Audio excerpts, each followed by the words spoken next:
Hello, everyone. How are you? It is Antoinette from Women in Forensics, and I am back for another live with more extraordinary and experienced forensic science professionals. So tonight I will be talking to Michael Streed and Alexandra Kingsley. They are both forensic artists, and they will be joining us soon. So we will be starting at 6:30. Right after that is over, I am going live with a forensic nurse, and she is also the CEO of the International Association of Forensic Nurses. So we're going to have another long night. Well, not too long, because we should be done around, I would say, 8:30. So each conversation will last approximately maybe 45 minutes.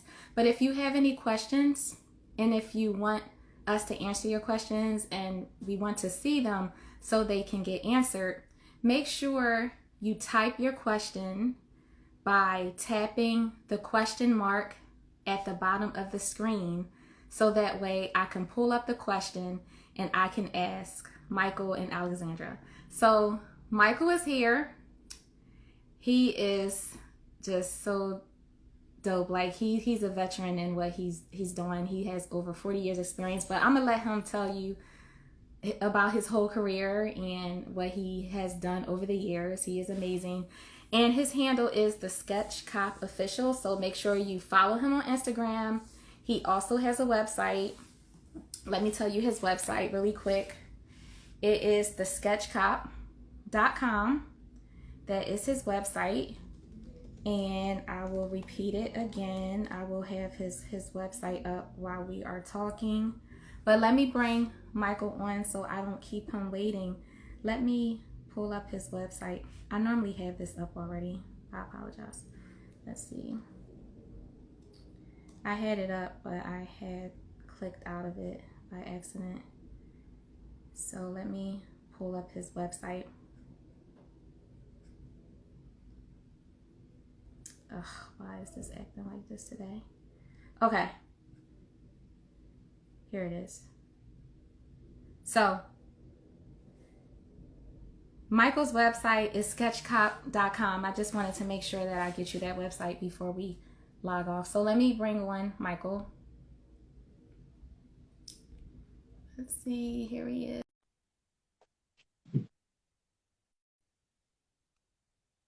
Hi, everyone. Hi, Michael. How are you? How are you? Can you hear me okay? Oh, let me turn my volume up. I can hear you great. How do you hear me? You sound great as well. Excellent. Glad to be here. Thanks And for having me. of course, you are the first person that I think of when I think of forensic art. I think of you, I think of Alexandra, I think of Lisa Bailey. I've written an article about her before. So I just think it's so amazing of all of the work that Thank you've been doing over the years. Yeah, Lisa So, Bailey. Lisa Bailey's a good friend. Hi, Lisa, if you're watching. mhm. Hi, everybody, and thanks for joining us. I'm excited to answer Tony's questions, all your questions, and share my career and different details about how I and how you can become a forensic artist at some point during your career, if that's what path you're interested in going down. Hi. Hi. Hi, Hi, Alexandra. Alexandra. Hello. It's so nice to see you both. Great to be You here. too. Good to see you. Yeah, thank you again so much, Antoinette. It's so nice. Of course. I know you mentioned Michael before. You said that you look up to him. You had his textbook. Oh, he's So, fantastic. Yes, I know his work very well. mhm. Yeah. Thank you. Flattered. Thank you. And Oh, actually, the books that you have of mine, one is totally out of print. It was my first book ever, and I didn't get with the best, most. It probably wasn't the best situation to publish in. And then my last two books, I'm actually republishing them under my own media label. So all I'll right. be updating those and changing the cover art and rebranding them and putting more material in there and hopefully launching them in the next couple of months. Great. Yeah, I'm a bibliophile, so anything written on the subject, I almost just about have it.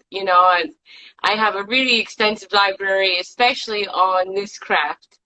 It's just kind of my thing. Like I enjoy hunting for it. I think everybody in any forensic discipline or any type of expertise, regardless of whether you're working on cars or you're doing forensic science or some sort of art medium and stuff like that, you almost have to have an extensive library and Yeah. mentors when you can look up to. I mean, I'll go ahead and kick this thing off, and when we talk about books and people you look up to and people who work you admire. Yes. But when I first started in the business, there was no social media. There was really minimal to no email, and so I spent hundreds of hours, thousands of dollars, phone calls all over the country seeking out the best. And then there was probably only maybe a handful of people. You could count the well-known forensic artists, the full-time practitioners on one hand.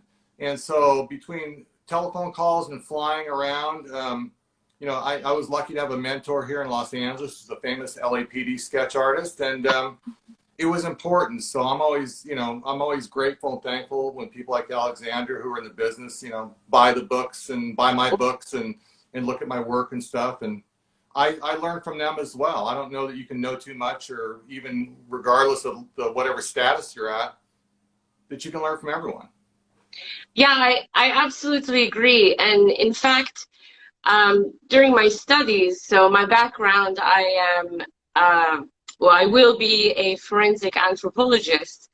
And so going forward, with everyone finding out my background is art, I dove into everything, and I just learned continuously from books, because there's no class on this in college exactly. And so I had to teach myself. And so learning the authors who created the methods, I had questions, and I could not get them answered. And I dove into this. I really started diving into this at least 7 years ago, for sure, if not a little prior. And in my research, I just had so many questions. I didn't quite understand why, for example, in one of Betty Pat Gatliff's books with Karen Taylor, she'll leave off certain tissue depth markers in the buccal area, in the cheeks, and I didn't understand why. So I had just done it fully without removing those markers, and I really then could understand from looking at it why her suggestion was to leave them off. And it wasn't until I found her, I called her up, and I said, hey, listen, I need to work with you. I'm working with you. I'm coming to see you. Where are you? How can we meet? And from there forward, that developed our lifelong relationship until she ended up passing away. And so I just, without her critique of my work, because it was absolutely awful, and I asked her, please rip me apart. Please tell me how I can improve this and understand you.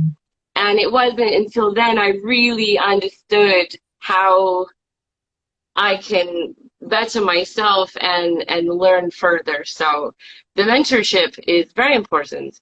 Mm-hmm. And as well as practice too, because a lot of the work that I do, I mean, I think this last week I've done a couple of facial reconstructions, a couple sketches on like murders and sexual assaults and stuff like that. And most of the stuff that people are seeing on Instagram are either my past work and past cases that have already been released to the media. But a lot of stuff doesn't get released, and I don't release anything that doesn't get released to the media, because you don't want to compromise the case. Really, it's not about me. It's about providing a service for police detectives and fostering a relationship of trust, so they'll trust you on these cases and such. But a lot of a lot of the sketches people are seeing are my practice sketches. I mean, I draw every day, and that's the only day. I mean, if you saw my sketches when I first became a forensic artist, because I'm not a classically trained artist. I was a police officer first. I always drew as a kid and doodled and such, and had dreams of being a Disney animator because, you know, being a cartoonist is my forte. But once I learned how to merge the two, you know, as a detective, and I did sketches in my own, you know, my own cases and other people's cases. Then I learned about facial reconstruction, and I was all in. And I learned about, you know, facial comparison and identification, was all in. And so I've been really lucky enough. And again, I don't have that college education in terms of a degree in forensic art or whatever, but I have lots of specialized training, you know, very targeted training by, you know, people who actually do practice Yeah. the craft, you know. So I'm more, rather than a researcher, I'm more of a practitioner. Yeah. Excuse my phone in the background. I forgot to shut my phone off here. But so, you know, I rely on people that do the research, that do the work, and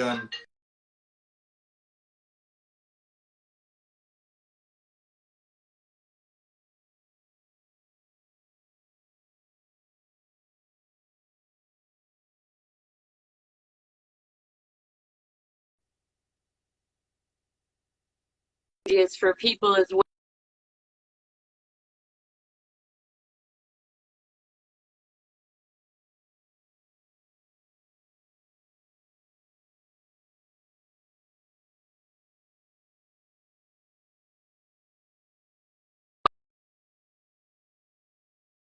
outside on into this field. And I think those are two really interesting perspectives. And so when you're coming from the outside a little bit, I think it's a little different on how to learn and to cultivate that interviewing process when we are one-on-one with when we're dealing with live victims. Because, you know, I tend to break up the difference between forensic art with working with the dead versus working with the living, and then there's a lot of different umbrellas that either of those fall under on different things that you can do. And I often, when I'm working with the living people, you know, that interviewing technique, cultivating that is going to be something that needs to be developed as well. And I often just say, first start, you know, with live sketches, like so outside, people walking around, they want a portraiture, you know. It's a great breaking the ice and like getting yourself comfortable when working with people one-on-one, because I know that that can be fairly intimidating as well for people coming into this that's never done it. well, and that's true. I mean, a lot of people ask me, you know, do you have to be a police officer? And you don't. And I'm going to do a little bit of shameless promotion here. If you go to my the Sketch Cop official Instagram page, under my bio, there's a link there, and I've got actually next Thursday, the 30th, I'm actually hosting a 2-hour webinar. So you want to become a forensic artist, for people who want to become forensic artists but just don't know the pathway to it. So that's one thing. Some of the best forensic artists were actually civilians, and they established relationships in police departments. And I think that there have been so many disciplines that have fallen under the umbrella of forensic art. I prefer not to really call it forensic art anymore. I call it forensic facial imaging, because there's so many aspects, sub-disciplines under the forensic art umbrella, so to speak.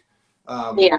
That's kind of what I feel we're moving towards. And the people who say, well, I'm not really good with people, and I just don't, I just don't want to do sketches. You know, how do I fit in? Well, there's age progressions, there's skeletal remains reconstruction, there's postmortem identification, different things like that. So there are opportunities for those. But again, when you talk about forensic art, most people think it's just about the art, and it's far from it. If anything, it's about the art of communication, because if you can't communicate and can't get that information out of somebody who's been traumatized, the art that's the outgrowth of that, or the result of that, is meaningless. So become a police officer and interview thousands of people before my forensic art career started. But yeah, definitely when you're out there sketching live, take a moment to talk to people and develop rapport and break that ice and learn how to break the ice and such, and you'll probably be a lot more successful. Right, 100%. I absolutely agree with that. And I often say that the art part is really just, it's a tangible way that we are holding on to evidence. So it's just part of the evidentiary support towards building a case forward, you know, if it may or may not go to trial, and also help, because it is a tool, you know, and it can help jog someone's memory. And in fact, it's one of my favorite tools and of examples when I'm teaching. I will post a, you know, an example of, sorry, my cat, an example of, you know, let's say like a poorly rendered sketch of someone, right? And I'll ask people, is this good? What do you think about it? And then I'll post the actual perpetrator found because of it, and I'll say, this might not be well rendered, but it did its job. So, and hence it's successful, you know, and gathering those pinpoints of features that are important. It is. I mean, the thing is, like when I first started, I mean, I was raw. I mean, I sucked. I mean, if you want to put it plainly, it was bad. It was bad. You know, very flat, very one-dimensional. It was. I mean, it just. But I kept after it because, you know, I know that a poorly constructed drawing, while she's right, you know, that it doesn't matter as long as it does the job, how poorly drawn, how polished and finished the drawing is. But I know police officers, you know, they got great senses of humor. They love nothing more than to draw on and add stuff to the wanted posters that they don't think are drawn as well. And of course, the public in the news media these days, you know, I don't necessarily want to wind up on the 12 worst police sketches of all time, you know, that the news media likes to put out. But I don't want to become so over concerned about the quality of the drawing that it becomes more me than them. And it was the same way when I started my facial composite software app, SketchCop, facial composite software system. You know, we built the software so agencies that didn't have forensic artists could create a high quality image that didn't, quote, look like a space alien or something that people were going to stand around and make fun of, versus focus on the final image and go after the crook. So that's been pretty successful, and with a lot of police departments that don't have a sketch artist, and all they really need are sketches and not some of the other stuff that Alexandra provides and people like myself provide as well. So that's why I practice. Michael, question, is that what made you create your own software, the SketchCop? Yeah, So you know, what happened is back in the early 80s, when computer software developers started creating facial composite software, they never really talked to forensic artists in the development of it, because it was a product to be sold, and law enforcement was the market. And so they didn't really worry about the quality of it or what went into creating those images. So I just always tracked the industry with the thought of that when I retired, I would develop my own, and I would support it, train it, and make it something that is easy for law enforcement to access and use. Because to me, this whole thing is about catching crooks, catching the right people, making sure the right people go to jail.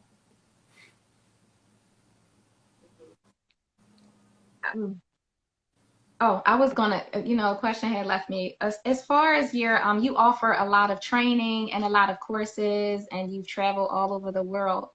What do you find is what do you find that people struggle with the most when it comes to doing the sketches, and how do you help them? Because you're also a consultant, so how do you go about doing that? Well, you know, crime is universal. Like 3 years ago, when I went to Ghana in West Africa to speak to the forensic science students there at University of Cape Coast and such, you know, when you travel around the world, you find that, you know, not everyone has equal access to equipment and training and such. And so the biggest thing is, the biggest question for students is, you know, how do I get started? The biggest question for law enforcement agencies is, you know, how do I access it? So it's a matter of making it available, the training available to the people who want to practice it, and than making it easy to deliver to the marketplace itself, to the clients, which are the police agencies and such. Really, nobody really knows either. It's either how do I get started or how do I get what I need because I got this case, and it's always last minute.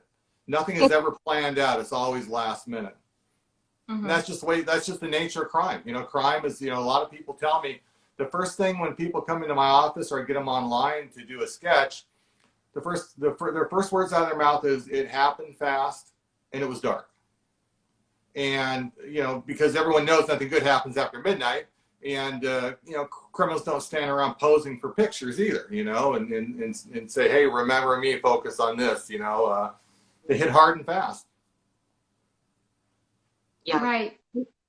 As far as interviewing, when you're interviewing someone to do sketches and they're already dealing with the trauma and they may not remember what they've seen or who they've seen, how do you coach them through that? Because they're already going through that emotional stress of them having to remember, you know, the person that committed the crime, or, you know, if someone, you know, the perpetrator or whatever. So how do you get them to remember, or if there are things that they are leaving out versus, you know, how do you deal with that?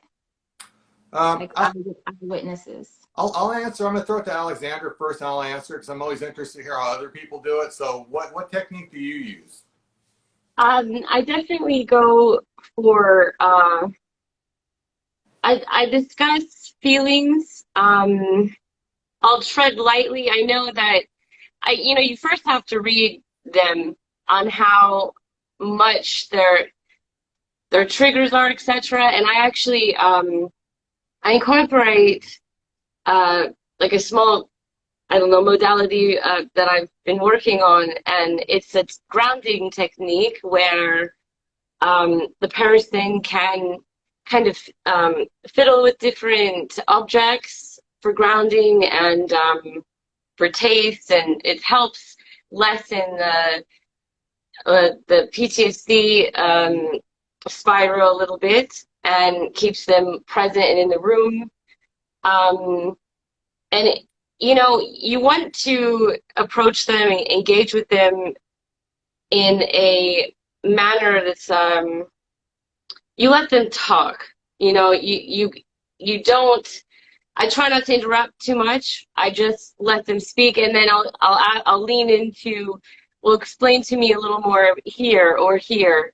And when it comes to someone's face, particularly, I'll ask, well, what was their mood, or you know, it just kind of, it's so different per person with me, and I don't have a whole lot of one-on-one experience with people like that, with the crimes. Like, just within the last 2 weeks, I've been working on a B&E case from India, actually.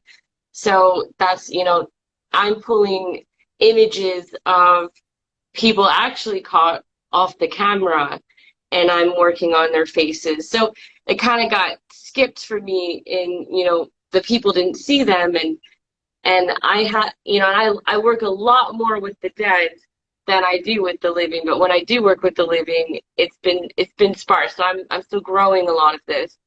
But I know the approach and how to speak to a victim is incredibly significant as much as what they went through. So we have to know how to speak to them first. And listen. And that's where the real art comes in, like I said. I mean, to me, you know, I echo a lot of what she said. And again, everyone has a different technique in terms of interviewing. And for me, I've always been a talker. I've always loved people. And I think everyone's got a story to tell. And it's an opportunity for people to come in and share their deepest fears with me of what they experienced. So the first thing I do is I develop some sort of rapport. And all rapport building is doing is trying to find a middle ground and some harmony and build this harmonious, trusting relationship. It's almost like a bridge from where you start out to how you get to the information. And we have a conversation. And an hour to 2 hours after the conversation, when the finished piece comes up, you know, they're just amazed that they were able to do that. But along the way, you know, you're providing a lot of support in terms of everyone has to have their own style of interviewing. No two forensic artists are going to, they're not going to execute the same strategy. So I have a certain style of interviewing, knowing that at any point during that interview, I'm going to have to shift gears and change to a different strategy. A lot of it depends upon how the eyewitness behaves, how the victim behaves. And but mostly it's a delightful conversation. And I tell you, I've interviewed everybody from homeless people to CEOs to doctoral students to foreign speaking people, and everyone has a story to tell. And I'm just always grateful that they trust me and that we're able to build that bond and that relationship where they feel they can share that with me. And the biggest thing for them is that I think the biggest thing is that they feel some sort of empowerment, that they can actually take part in helping solve their own crime, because most people, they want to get involved. They don't want to sit on the sidelines and wait for the police to do something. They want active engagement. And thankfully, I'm able to allow them to do that. Yeah, 100%. Everyone wants, no one wants to be a victim, and no one enjoys feeling victimized. So it's so much important to empower any of us that have been through something traumatic. And I did want to mention that Samantha Steinberg's book is a very helpful tool in this aspect, especially when you're getting that conversation going and they just aren't sure how to articulate themselves exactly, like on the nasal thickness or width, and aperture, etc. So here's an example, here's some photos, and it is a really quite brilliant idea, that book that she had made and put together. It's a lineup of people that have been photographed from their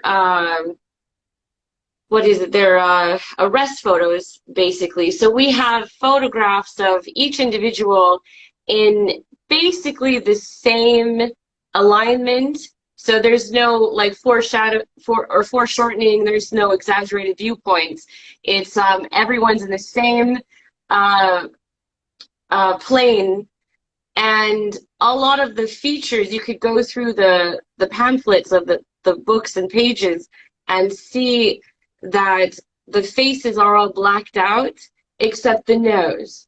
So you have 70, 100 noses to kind of look through and guide through. It's really a wonderful tool if the verbal aspect there is struggling a little bit, and that's a great start point. And some forensic artists don't believe in using visual aids, because what she's referring to for the folks out there is that there's two types of memory. There's recall, which is verbal, and there's recognition, which is visual. So, going back to how, we interview, typically what I'll do is I'll exhaust the verbal part, get as complete a description as I can, and then I go to the recognition part and access the recognition part of their memory by showing them the very catalog she's talking about. And by then, I'll have been able to narrow down the type of nose I'm going to be showing them, the types of lips, because that way I don't have to show them. I think in Samantha Steinberg's book, there's over 1,000 images. And if I were to let them just leaf through that randomly, their mind would be so confused, they'd be building probably a composite of a different person. So during my interviews, typically I'm taking over 1,000 pictures and narrowing them down to 100 or less that I'm allowed to look at. And again, it's just a tool, it's just an aid, because oftentimes, there's no wrong way of doing this. Again, everyone will say, I've got the best way of doing it. My way is the best. This is how I do it. Everybody should follow. But in reality, the interview process, the interview style and strategy, the drawing style is very individual. And so, unless the detective's coming along saying, hey, this is my suspect, draw a composite so we can kind of point towards this person, which I've never seen, I've never heard of. But I think that everybody has to kind of look at those tools and such, like the Steinberg catalog, and develop their own style and strategy and use every tool that's available, because you only get one bite at the apple oftentimes. once that person leaves. Because like really seriously, when you work a lot of times, I mean, I drove almost 2 hours, I mean, to interview a murder victim that never showed up. So I think the biggest struggle now for police artists, and I think a lot of them that are in the business that do a lot of work, especially they probably tell you that 50% of the time the people don't show up. So you want to make sure that when you do get somebody in there, you exhaust every bit of their memory, use every trick in your book. Yeah. Get what you can, because once they leave, especially if they live a high-risk lifestyle, if it's a prostitute, homeless person, criminal, somebody that permanent housing, once they're gone, that's it. Yeah. Have you ever did a sketch or a reconstruction that the family wasn't happy about, or they felt it didn't look like their loved one or the person? I mean, have you ever experienced that? Because I heard it sometimes it's not easy to get it to look exactly like that person, but it may look similar, have more features than not. So, Well, so how do you deal with that? I haven't experienced that, but when you're talking about a composite sketch, you're talking about an image that's based upon someone's best memory. And in memory, I mean, you could talk about memory all day, and everyone has a different opinion on the reliability of it. I've had pretty good luck, but they're not designed to look exactly like the person. And then as far as facial reconstructions, you're dealing with a lot of soft tissue. I mean, there's certain landmarks, there's certain equations they've come up with in terms of the nose and placement of the eyeballs and the orbits and stuff like that. But when you start talking about soft tissue and cartilage and things like that after that, again, if you get close, even remotely close, consider yourself lucky. Yeah, exactly. I was going to say, like, I've never had experienced this. And I would say that if the family is notified of, yes, this is who we're looking for, my missing child, I would say that that's pretty successful. And, that we have that missing link is now found there because it found the family. And usually it's relief. Usually they can feel like, well, we don't have to worry anymore. We don't have to wonder. I think the hardest thing about this work is the guessing, the not knowing, and the people that are in dire need and what their loved one found. And when they are found, it's a great relief, and it's not so much picking apart the renderings going on there. I do have a story about this, a little story, a reconstruction that I had done. It was for the museum in the city that I live in at the moment, and it's an Egyptian mummy. Now, the thing about it is no one knows who this mummy is, so it's quite particular. And due to the botched archaeological practices back in the 1920s, people just kept switching the mummy and the sarcophagi, like mixing them up and placing them in all these wrong places. And, well, this museum had reached out to me, hired me for this. And when I did the facial reconstruction of this mummy, and she reigned in the air like in a 2,700 years ago,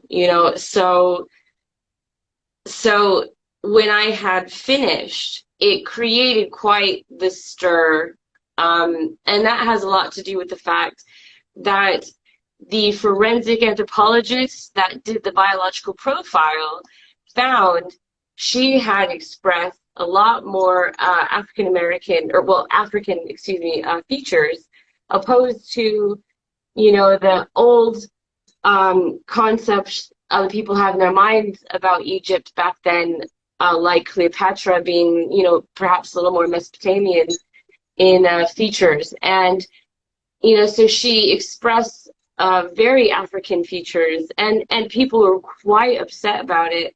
And I thought it was a really great learning tool. That era towards the end of the Egyptian pharaohs and kingdoms, you know, they were socially integrating with slaves. And it's just one of those things that this is the evidence I have. This is the biological profile that was given, and I could see this on the skull. So this is what she looked like. It's not, you know, and there were, it was quite a dialogue happening there on the internet. I think that most of the parents who probably get dissatisfied, I would imagine, is the age progressions.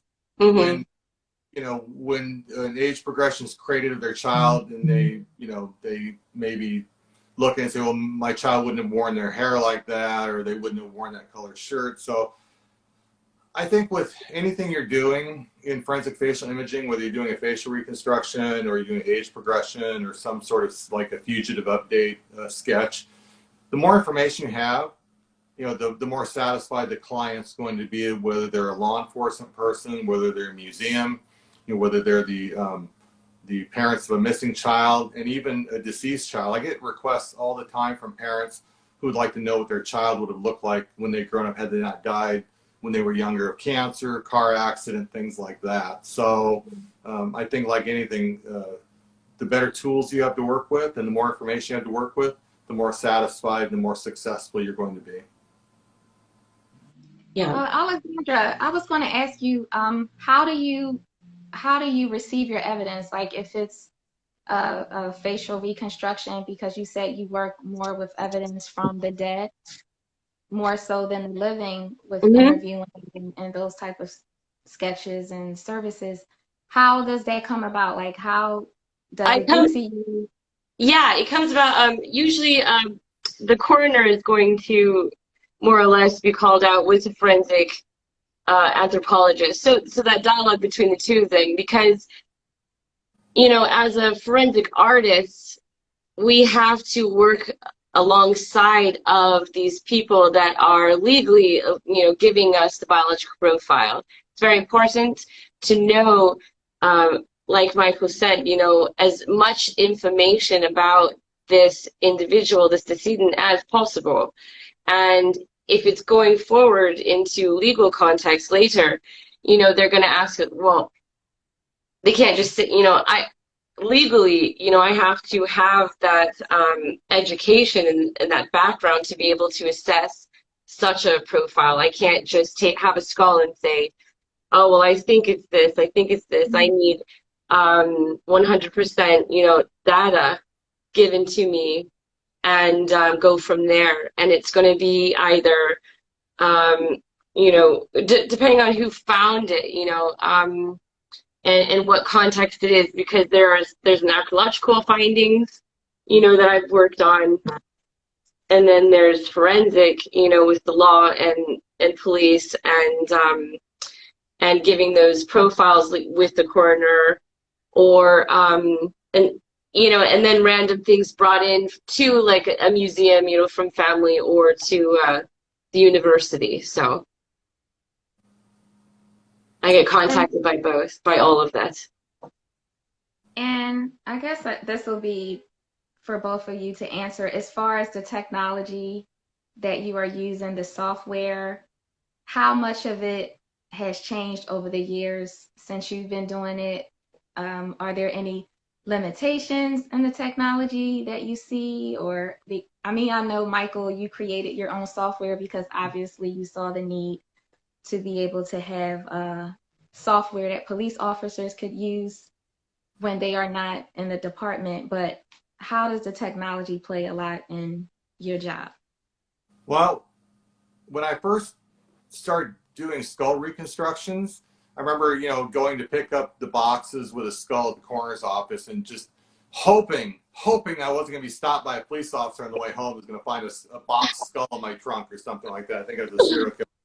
And then I remember like bleaching skulls and buckets of bleach in my backyard to clean them off and things like that. And now, because I've gone totally digital, I use a software solution for just about everything I do. So I still have agencies send me skulls, and I scan them and send them back, or they can send me a CT scan file, and I'll build a digital 3D model from that, and then bring it into a program called ZBrush, and build the facial reconstruction that way. But everything I do now, I work remotely, I consult remotely, I contact eyewitnesses and connect them to my computer screen, like in a webinar setting.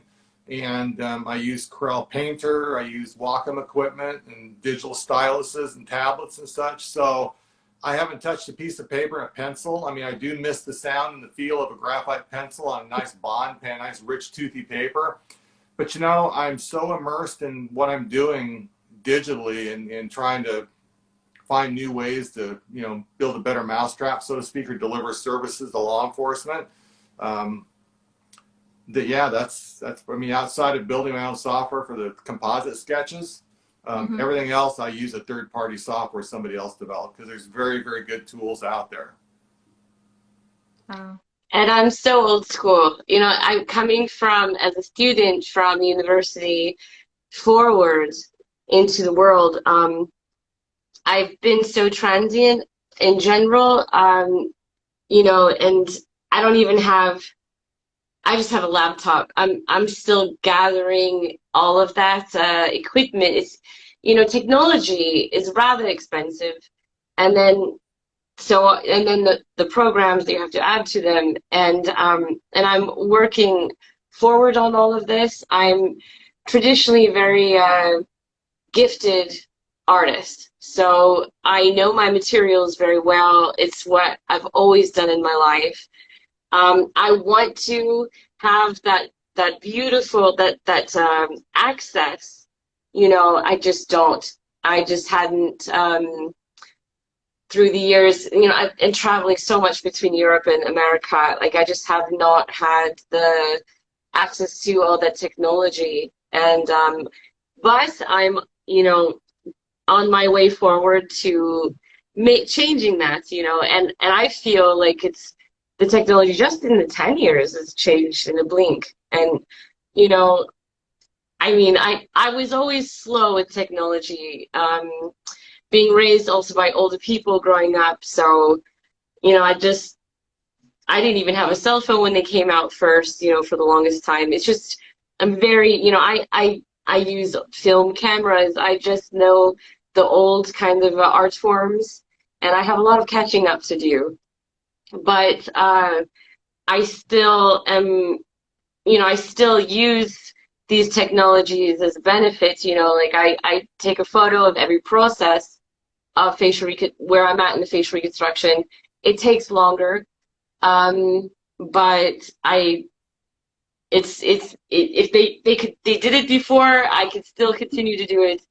But the beauty of being able to use the technology and having that access and making that much quicker is a huge benefit, and I look forward to catching up.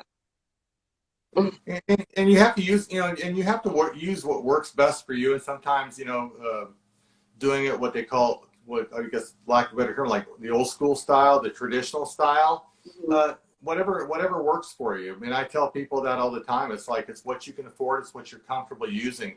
But for me, COVID changed everything, because I was always doing remote work when I left Baltimore to come back out to Southern California.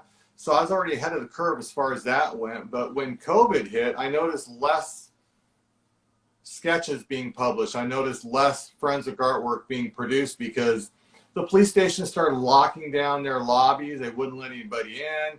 And so nobody was doing sketches. And so to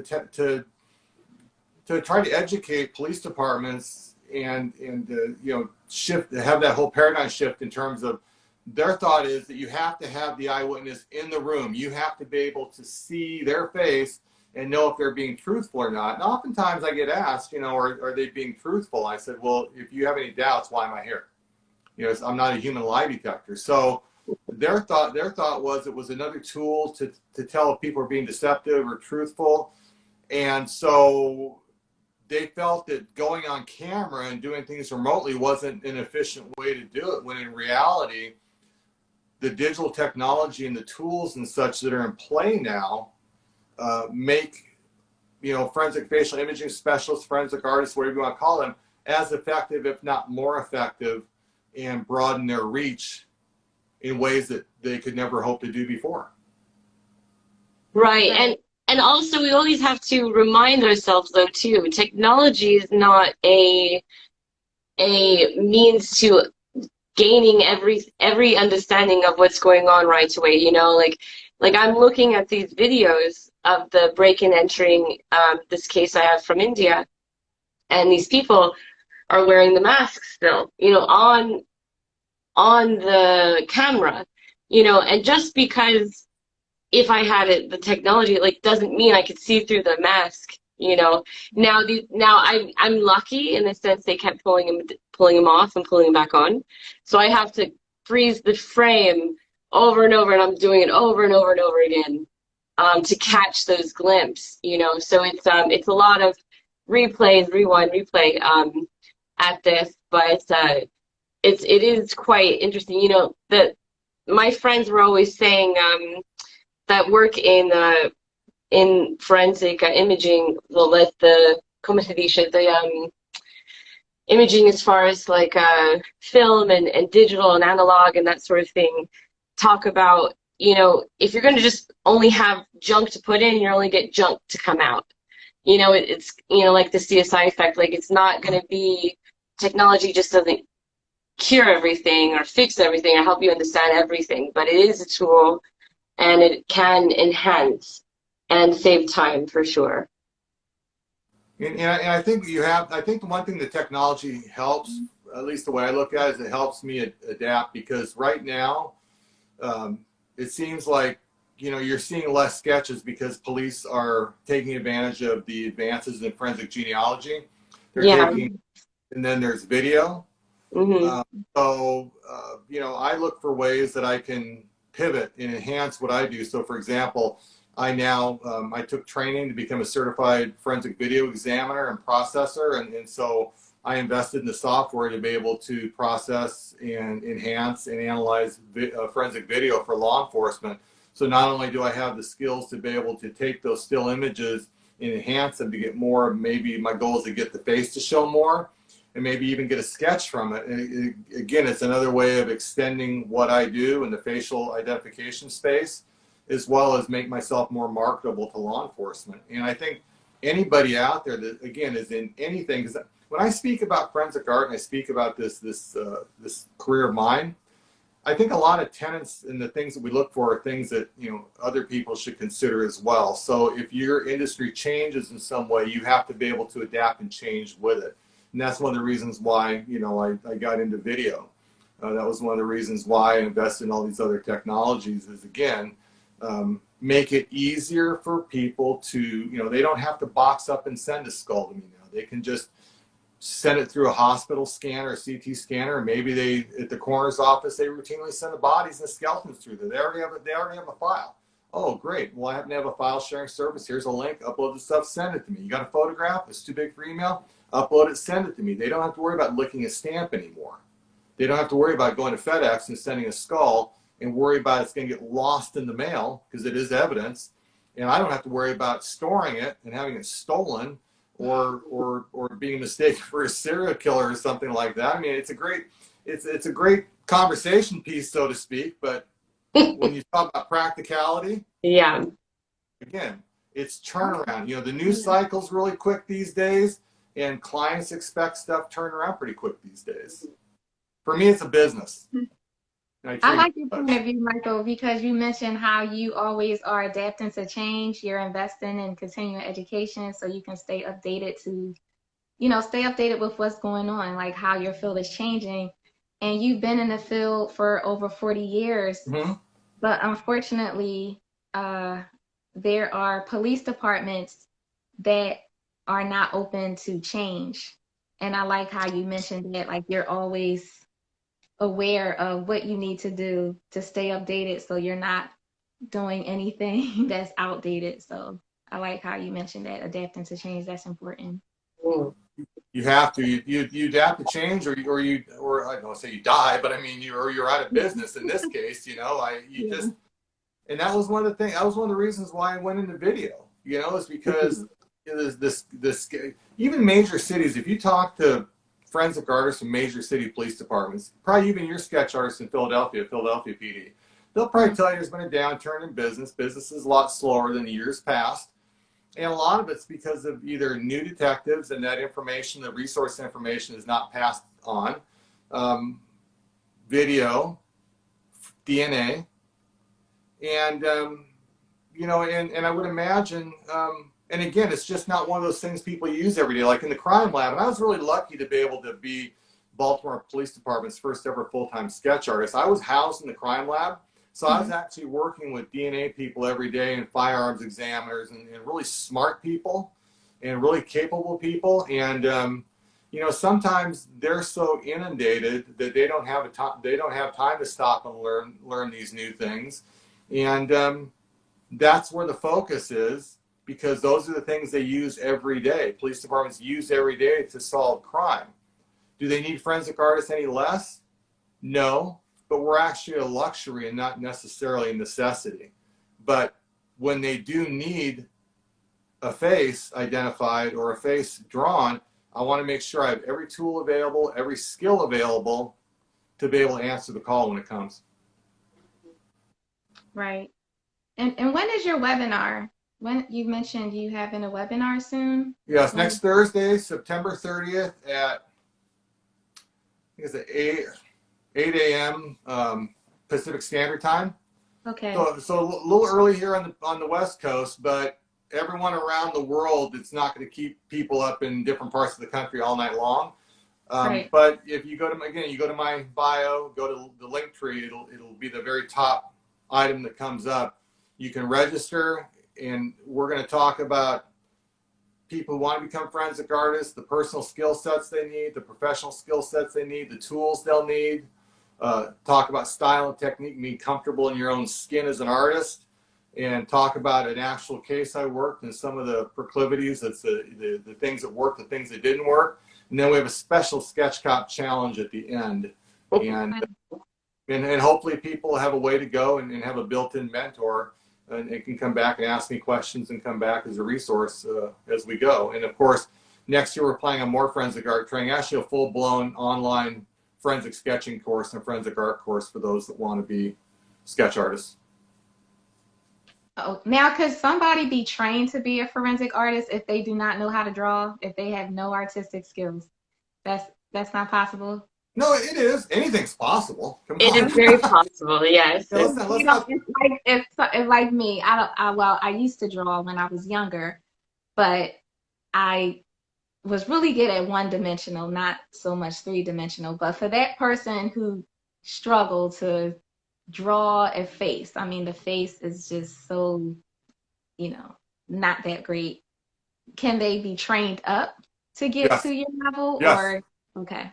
Yes. And the reason I say that, because again, I was a cartoonist. I could draw Mickey Mouse, a lot of cartoons, a lot of Saturday morning cartoons, lights out, no problem. When it came to drawing a face, I never drew a human face until I took my first police sketch artist course. And again, the anatomy and the proportion looked okay, but the technique was raw. It was really raw. And I knew I wasn't that good at drawing faces, but I went to the right people. I kept practicing. A little slow learner. It's taken me 30, 40 years to get there where I'm really happy now. But yeah, we could do that. You can do it.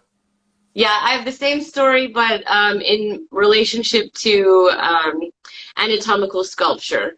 So I never sculpted anything before until, my professor just handed me these skulls and said, let's see, like, put a face on this, please.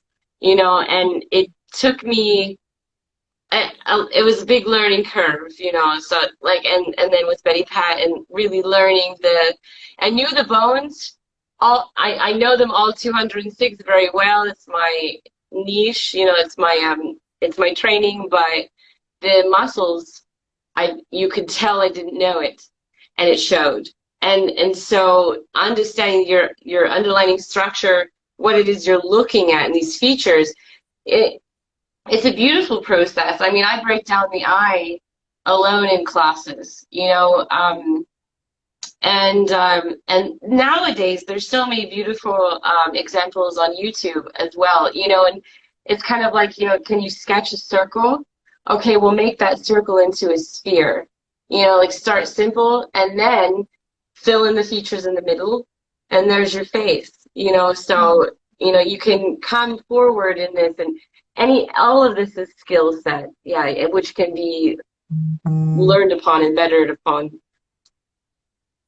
Before we log off, because I'm really enjoying this conversation with y'all, because I just think what you do is so like mind blowing. But for anyone who wants to be a forensic artist, what would an entry level position look like for them? Like, where can they find work? At a police department, as a sketch artist? Like, I know not all law enforcement agencies have a full-time sketch artist, so where should they start? I mean, there are people who want to do what you do, but they don't know, like, are there any conferences where forensic artists get together, work in groups, besides find a position?